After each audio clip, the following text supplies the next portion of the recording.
against corruption build the nation up and security. Corruption happens when people in power misuse public funds for personal gain. Building a nation of integrity requires honesty and accountability in all sectors. Citizens should reject bribery and support transparency on governance. Public officials must perform their duties faithfully and fairly. Fighting corruption helps improve the country development, the public trust, and security. Corruption is a cancer slowly eating away at the soul our nation. Integrity is a bright light that shines through to the darkness. Lots of corruption still future the next generation. The pillars honesty, future, hold our mission strong.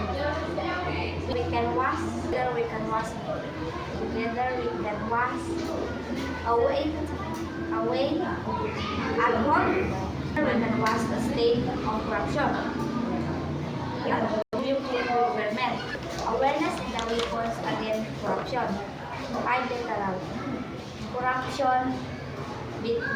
Corruption destroys the trust between the government and the people. Awareness helps citizens understand how corruption affects society.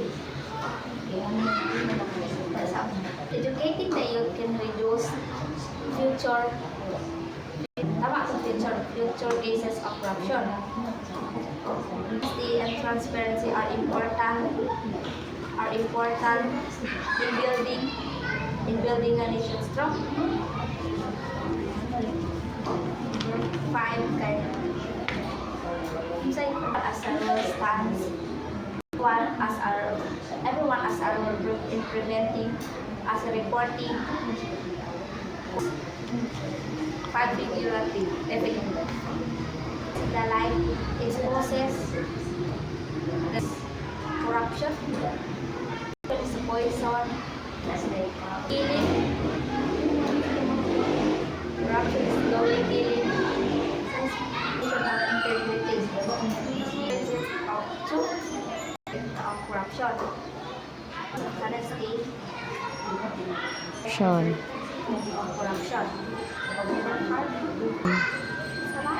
Together with as strong as way corruption state.